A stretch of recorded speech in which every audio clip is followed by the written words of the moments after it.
صاحب ذوالفقار والمدد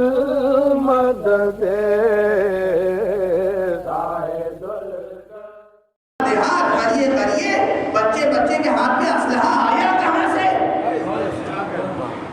کس نے اسلحہ دیا؟ مسجدوں سے اسلحہ تقسیم ہو رہا ہے،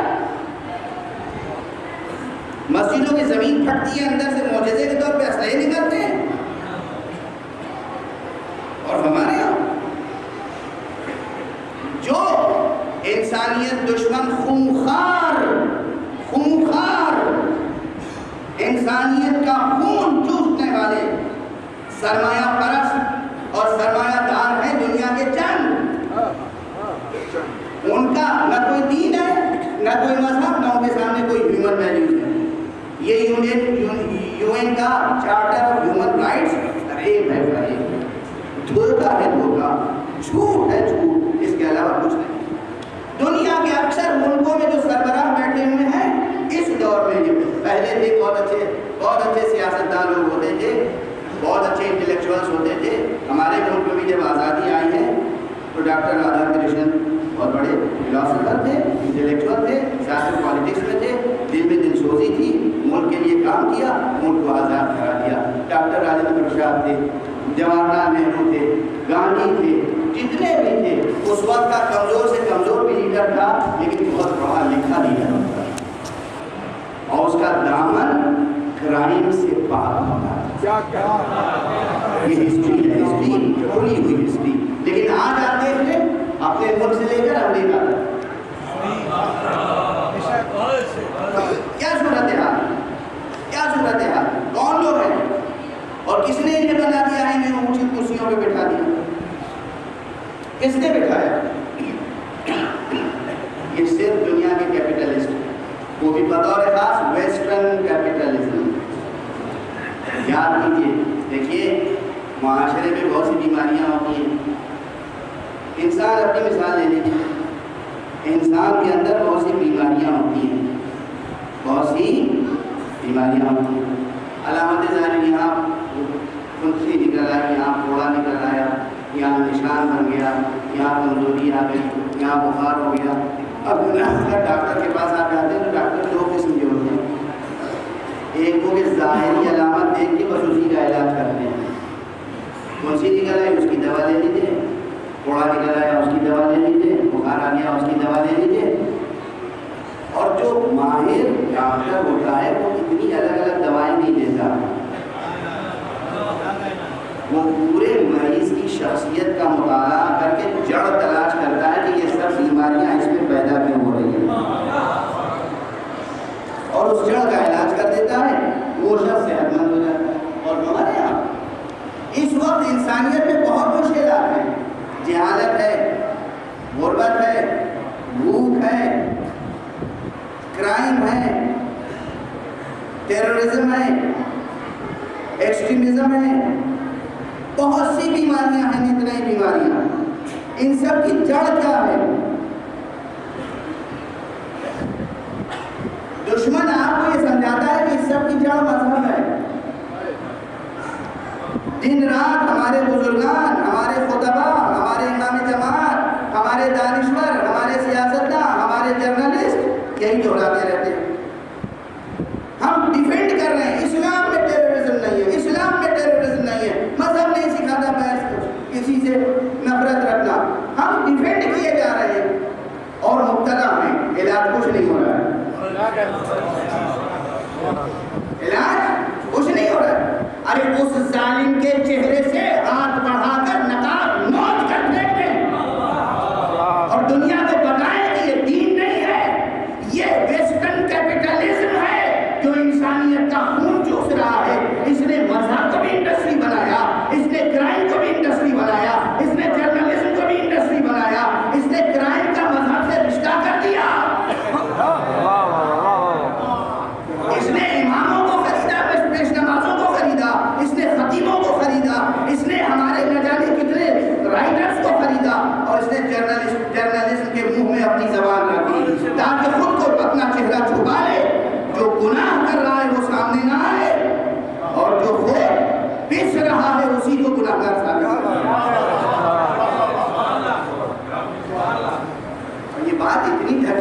نہیں ہے کہ ہم لوگ بڑے سادہ لوگ ہیں, سمجھ میں نہیں آتی بات, سمجھ میں آتی ہے, کہنے کی جرات نہیں آئی.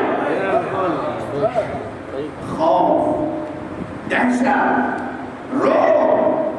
قرآن مجید کہتا ہے لا تہنوا ولا تحزنوا وانتم الاعلون ان کنتم مؤمنین.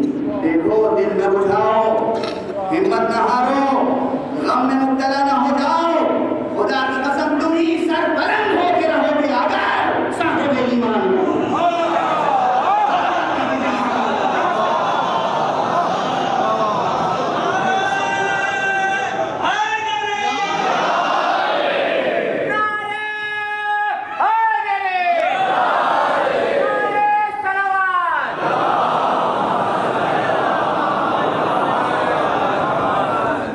سب سے پہلی چیز یہ ہے, ہر کہاں سے قوت ملے گی آپ کو؟ قوت کہاں سے ملے گی؟ قوت کہیں ملتی ہے بازار میں؟ پیسہ آ جائے گا تو آپ کبھی ہو جائیں گے. کتنے پیسے والوں کو ہم نے دیکھا ہے, ایک ذرا سا پٹاخہ چھوٹ جائے تو خوف کے مارے نہ جانے کتنی بار وہ واش روم جاتے ہیں, کتنی بار کپڑے بدلتے ہیں. معاف کیجیے, سب کہنا پڑتا ہے, حالانکہ یہ جملے ممبر کے لائق نہیں ہے, مگر یہ سب مسائل ڈسکس کرتے ہیں. کتنے پیسے والے, کتنے پیسے سے قوت آتی ہے؟ ہرگز نہیں. سائنس پڑھنے سے قوت آ جاتی ہے, پڑھنے سے. خدا کی قسم ہم نے ایسے لوگوں کو دیکھا ہے جو یونیورسٹی میں سائنس کے پروفیسر ہیں, ان سے زیادہ بزدل ہم نے کسی کو نہیں دیکھا. اور یہاں بہت سے بچے ہوں گے کلکتہ یونیورسٹی اور دوسری جگہوں پہ جا کے دیکھتے ہیں. ایک کلیہ نہیں عرض کر رہا ہوں, قوت نہ بازار سے ملتی ہے, نہ قوت پیسے سے ملتی ہے. سچی قوت انسان کے اندر صرف اس ایمان سے ملتی ہے جو خدا کے اوپر ایمان ہے. سچی قوت, سچی جھوٹی کا فرق یاد رہے. سچی جھوٹی کا فرق ذہن میں رہے. سچی قوت خدا کے اوپر ایمان, خدا کے اوپر توکل, خدا کے اوپر بھروسے سے حاصل ہوتی ہے. قوت پاور اور انرجی, اسٹرینتھ, قوت پیسے سے نہیں آتی. قوت کسی اور چیز سے نہیں, قوت صرف دینے والا پروردگار ہے. زندگی کون دینے والا ہے؟ ڈاکٹر. ڈاکٹروں کو مرتے نہیں دیکھا ہے, کیا ایڈیا رگڑ کے کرتے ہیں. کسی ڈاکٹر کو کینسر میں مبتلا نہیں دیکھا ہے آپ نے. حیات کون دینے والا؟ وہ حی و قیوم, جس کا نام ہی حی و قیوم, وہی پروردگار. سب سے بڑی مصیبت یہ ہے اس دور میں کہ دنیا پرستوں نے اور دنیا پرست مذہبی لوگوں نے, خالص دنیا پرستوں نے اور دنیا پرست مذہبی لوگوں نے مذہب کا تصور مسخ کیا, توحید کا سچا پیغام آپ کو نہیں سنایا. یہ نہیں بتایا کہ خدا ایک زندہ حقیقت ہے, خدا ایک تصور نہیں ہے, خدا ایک واہمہ نہیں ہے, خدا ایک فرضیہ نہیں ہے, خدا ایک مفروضہ نہیں ہے, خدا ایک زندہ حقیقت ہے. خدا ایک زندہ حقیقت ہے. خدا کو اپنی زندگی میں تجربہ کر کے دیکھو. قوت ملے گی تو خدا سے ملے گی. علم بھی سچا ملے گا تو خدا سے ملے گا. عزیزوں, بڑا نازک مسئلہ ہے. آپ سمجھ رہے ہوں گے دقیقہ نوشی باتیں کر رہے ہیں. آپ کو مثال دوں, دینی مثال بھی دے سکتا ہوں, دنیاوی بھی. ایک ہی کلاس روم میں چند بچے ہوتے ہیں, اور سننا, ایجوکیشن کی بات ہے, زندگی بنانے کی بات ہے, زندگی سنوارنے کی بات ہے. ایک ہی کلاس روم میں کئی بچے ہوتے ہیں, ایک ہی سلیبس ہوتا ہے, ایک ہی بک ہوتی ہے, ایک ہی پروفیسر ہوتا ہے, پڑھاتا ہے. لیسن پڑھایا, سب بچوں کی برابر سے سمجھ میں آتا ہے کیا؟ استاد ایک ہے, لیکچر ایک ہے, ایک ہے، لیکن دو بچوں کی سمجھ میں فرق کہاں سے آیا؟ کہاں سے آیا؟ یہ کوئی ایک ایلیمنٹ ایسا ہے جو نظر نہیں آ رہا ہے، کوئی ایک ایلیمنٹ ایسا ہے جو نظر نہیں آ رہا ہے، وہ ایلیمنٹ وہی دست مشیت ہے، یہ پروردگار ہے۔ جب تک اس کا اذن نہیں ہوتا کسی کے قلب پر کوئی علم منکشف نہیں ہوتا۔ صرف فقہا عرفاء اور مذہبی علوم کی بات نہیں کر رہا ہوں، اگر کوئی آئنسٹائن بنتا ہے تو وہ بھی فضل خدا سے بنتا ہے، اگر کوئی ڈارون بنتا ہے تو وہ بھی فضل خدا سے بنتا ہے، اگر کوئی خمینی بنتا ہے تو وہ بھی فضل خدا سے بنتا ہے، اگر کوئی خامنئی بنتا ہے وہ بھی فضل خدا سے بنتا ہے، اگر کوئی سیستانی بنتا ہے وہ بھی فضل خدا سے بنتا ہے۔ اس کی مشیت کے تقاضے بہت محدود ہیں، ہم اس کی مشیت کو سمجھ نہیں سکتے مگر اس کی مشیت سے بے نیاز نہیں ہو سکتے، اس کی مشیت سے بے نیاز نہیں ہو سکتے۔ علم حاصل کرنا ہے تو ظاہری وسائل کے ساتھ بھی خدا پر یقین رکھنا ہوگا، قوت پیدا کرنی ہے تو ظاہری وسائل کے ساتھ خدا پر یقین رکھنا ہوگا۔ اور اس لیے اب یہ جملہ آج کل مجھے بہت ممبروں پر عرض کر چکا ہوں، قرآن مجید ایک کتاب ہے نا، کتاب ہے، اور ظاہری طور پر ہر کتاب کا کوئی نہ کوئی ایک موضوع ہوتا ہے، کتاب کا کوئی ایک سبجیکٹ ہوتا ہے، مین سبجیکٹ۔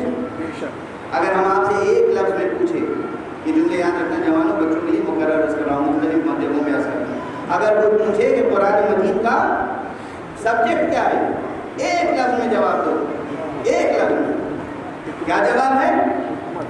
قرآن مجید کا موضوع کیا ہے؟ ایک لفظ میں توحید۔ بسم اللہ اور سورہ حم سے لے کر سورہ الناس تک پوری کتاب کا جو یاد رکھنا آسانی سے سمجھ میں نہیں آئے گا، اس لیے یہ باتیں کی نہیں ہیں لوگوں نے آپ کے سامنے، اس لیے میں بہت تفکر اور بہت مطالعے کی بات کرتا ہوں۔ مولانا مودودی مرحوم نے جب تفہیم القرآن لکھی تھی تو اس وقت پوری دنیا میں ایگزسٹینشیلزم کا ایک موڈ کھلا تھا، اس سے مرعوب ہو کے انہوں نے تفہیم القرآن کے دیباچے میں ایک سوال قائم کیا کہ اگر قرآن مجید کوئی کتاب ہے تو اس کتاب کا کوئی موضوع ہوگا، یعنی کوئی 1300-1400 برس کے بعد ایک مفسر ڈھونڈ رہا ہے کہ اس کا موضوع کیا ہے۔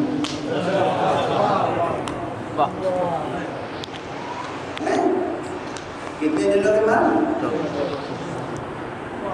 اگر یہی نہیں معلوم کہ اس کتاب کا مین سبجیکٹ کیا ہے تو 1400 برس میں قرآن کی کئی آیتیں سمجھی ہیں آپ، کئی حکم سمجھے ہیں آپ، اور ہمارے کیا یتیم العقلی ہے مسلمان، انہوں نے سوال قائم کیا، اس کے بعد جواب دیا کہ اس کا مین سبجیکٹ ہے انسان۔ یہ مغربی ایگزسٹینشیلزم سے متاثر ہو کر انہوں نے لکھا تھا جو سراسر غلط ہے۔ یاد رکھیے گا قرآن مجید کا جب یہ سوالات میں چھوٹے چھوٹے، قرآن مجید کا سبجیکٹ کیا ہے، موضوع کیا ہے، ایک لفظ میں توحید۔ دوسرا سوال، قرآن مجید کا عملی پیغام کیا ہے، ایک لفظ میں ہو گئی نا مسئلہ، سبجیکٹ تو بتا سکتے ہیں آپ، عملی پیغام تو بہت کچھ ہے، نماز پڑھو، روزہ رکھو، حج کرو، عمرہ کرو، صدقہ دو، علم حاصل کرو، یتیموں کی سرپرستی کرو، بیواؤں کی سرپرستی کرو، غریبوں کی خبرگیری کرو، اپنے نفس کی اصلاح کرو، اپنے جسم کا بھی خیال رکھو، اپنی روح کا بھی خیال رکھو، اپنے ذہن کو پاک رکھو، برے خیالات سے بچو، اچھے خیالات میں جینے کی عادت ڈالو، نکاح کرو تو کس طرح کرو، اگر اللہ خستہ جدائی کا موقع ہو، طلاق دینی ہو تو کس طرح دو، بازار جاؤ تو معاملہ کیسے کرو، حکومت قائم کرو تو کیسے قائم کرو، غرض کے شبستان راحت سے لے کر ایوان حکومت تک سینکڑوں نہیں ہزاروں احکام ہے نا۔ تو اب ایک لفظ میں کیسے بتا سکتا ہے کوئی کہ قرآن مجید کا عملی پیغام کیا ہے؟ یہ سب عمل ہی تو ہے، نماز پڑھنا عمل ہے، روزہ رکھنا عمل ہے، حج کرنا عمل ہے، نکاح عمل ہے، طلاق عمل ہے، تجارت عمل ہے، سیاست عمل ہے، سب عمل ہے نا، سب عمل ہے، سمجھ رہے ہیں آپ؟ میں نے سوال کو پھیلا کے سمجھا دیا، اب جواب عرض کر رہا ہوں، کیونکہ کبھی کبھی کسی بات کو مختصر بھی کیا جا سکتا ہے اور پھیلا کے مفصل بھی کیا جا سکتا ہے. خود اللہ نے یہ ہمیں سکھایا ہے, رسول نے یہ ہمیں بتایا ہے کہ اگر قرآن کو سمیٹو گے تو ایک نقطے میں سمٹ آئے گا, اور اس نقطے کو پھیلاؤ گے تو پورا قرآن وجود میں آ جائے گا. تو اس فارمولے کے تحت آپ سے میں نے پہلا سوال کیا عرض کیا, اگر کوئی پوچھے قرآن مجید کا مین سبجیکٹ کیا ہے, جواب ہے توحید. کوئی پوچھے کہ قرآن مجید کا عملی پیغام کیا ہے, جواب ہے تقویٰ.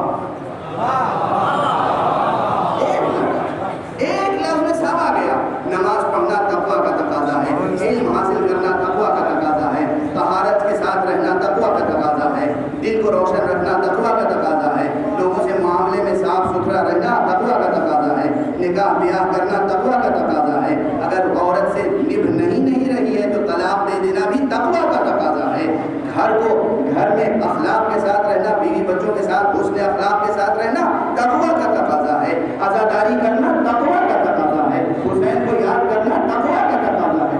جتنی چیزیں ہیں سب ایک لفظ تقویٰ میں سمٹ آئیں. یاد رہے گا نا یہ سوال و جواب. قرآن مجید کا سبجیکٹ کیا ہے, توحید. قرآن مجید کا عملی پیغام کیا ہے, تقویٰ. اب تیسرا سوال, قرآن مجید آخر ایک کتاب ہے اور وہ قیامت تک تمام انسانوں کے لیے ہدایت ہے, اور کوئی اس نے نظریہ پیش کیا توحید کا, اس نے مطالبہ کیا تقویٰ کا. جو کتاب ایک نظریہ پیش کر رہی ہے, جو کتاب آپ سے عمل کا تقاضا کر رہی ہے, لازم ہے کہ وہ کتاب کوئی نہ کوئی مکمل نظام بھی عطا کرے. نظام ممکن نہیں ہے کہ آپ نظریہ بنائیں اور نظام نہ بنائیں, اور ممکن نہیں ہے کہ آپ کوئی نظام بنا لیں اور نظریہ نہ رکھتے ہوں. نظریہ بغیر نظام کے زندہ نہیں رہ سکتا, نظام بغیر نظریے کے وجود میں نہیں آ سکتا, مستحکم نہیں رہ سکتا, کھڑا نہیں رہ سکتا. تو اگر قرآن مجید نے نظریہ دیا ہے تو نظام بھی دیا ہوگا. اب اس نظام کو ایک لفظ میں بتائیں کہ نظام کیا ہے نا. اگر یہ چند سوال یاد رہ گئے تو میرا آج کا آنا جانا انشاءاللہ شہادت ہو جائے گا, اور پھر آپ اپنا مطالعہ جاری رکھیں گے. قرآن مجید کا بنیادی موضوع کیا ہے, ایک لفظ میں توحید. قرآن مجید کا عملی پیغام کیا ہے, ایک لفظ میں تقویٰ. قرآن مجید نے انسانی معاشرے کو منظم کرنے کے لیے نظام کون سا دیا ہے, اس کا ٹائٹل کیا ہے, ایک لفظ میں وہ ہے ولایت.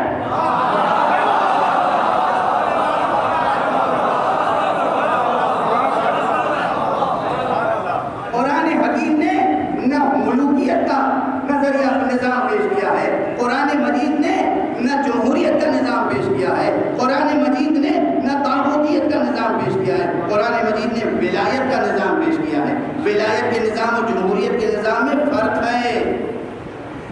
جمہوریت ایک طرز حکومت ہے کہ جس میں بندوں کو گنا کرتے ہیں, تولا نہیں کرتے.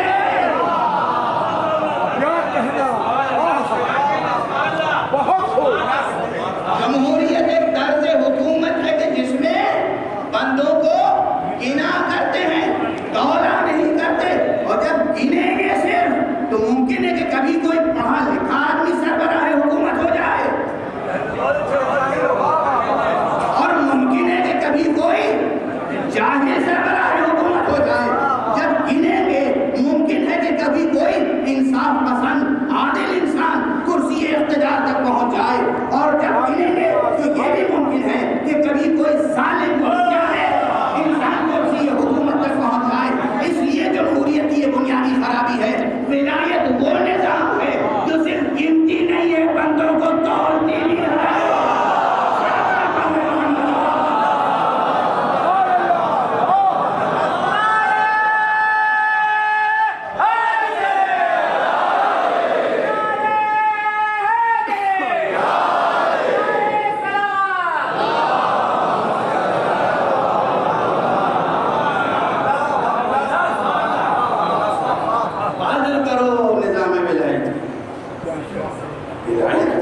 لفظ کتنا حسین ہے, لفظ کتنا جذاب ہے.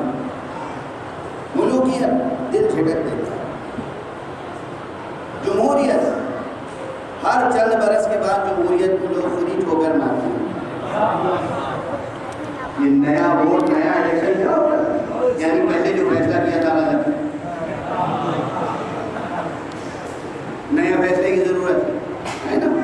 ولایت ولایت کے لفظ ہے کہ سنتے ہی دل میں نور پیدا ہو، ذہن روشن ہو جاتا ہے، ایک دوسرے سے کہیں قدورت باقی نہیں رہتی، الفت پیدا ہو جاتی ہے، محبت پیدا ہو جاتی ہے.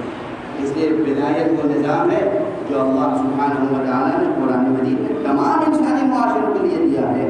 ولایت صرف شیعوں کے لیے نہیں ہے، ولایت صرف اخباریوں کے لیے نہیں ہے،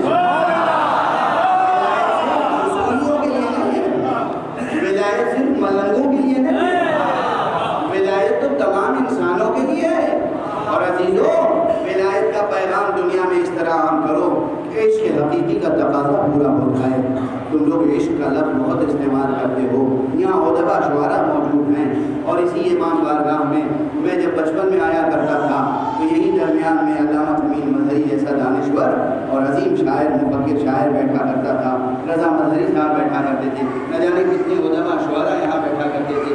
تو آپ حضرات کا ذوق الحمدللہ مجالس کے طفیل میں، ذکر معصومین کے طفیل میں سخن فہم ذوق ہے. اس لیے میں عرض کروں کہ ولایت کے تعلق سے اگر سوچنا شروع کریں اور عشق کے تعلق سے، تو یہ دو اصطلاحیں آپ کے ذہن میں آپ نے بار بار سنی ہوں گی. عشق کی دو قسمیں ہیں، عشق مجازی، عشق حقیقی. بھائی یہ تفصیل بالکل بے بنیاد. عشق کی کوئی دو قسمیں نہیں، عشق عشق ہوتا ہے.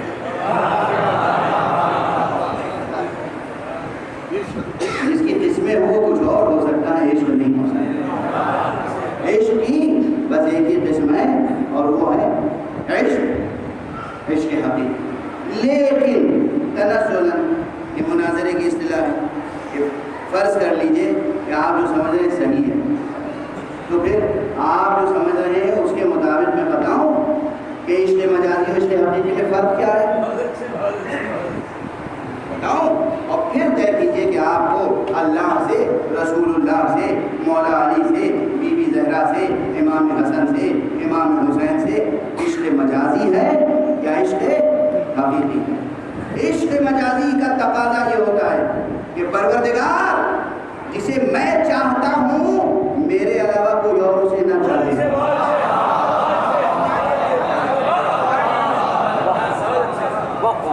سامنے کی بات، آپ کو کسی سے عشق ہے، آپ چاہیں گے کہ دوسرا بھی اس سے عشق کرے؟ چاہیں گے آپ؟ تو عشق مجازی یہ ہے کہ پروردگار جس سے مجھے محبت ہے میرے علاوہ کسی اور کو اس سے محبت نہ ہو جائے. اور عشق حقیقی یہ ہے مالک جسے میں چاہتا ہوں اللہ کرے ساری کائنات اسی ہو جائے.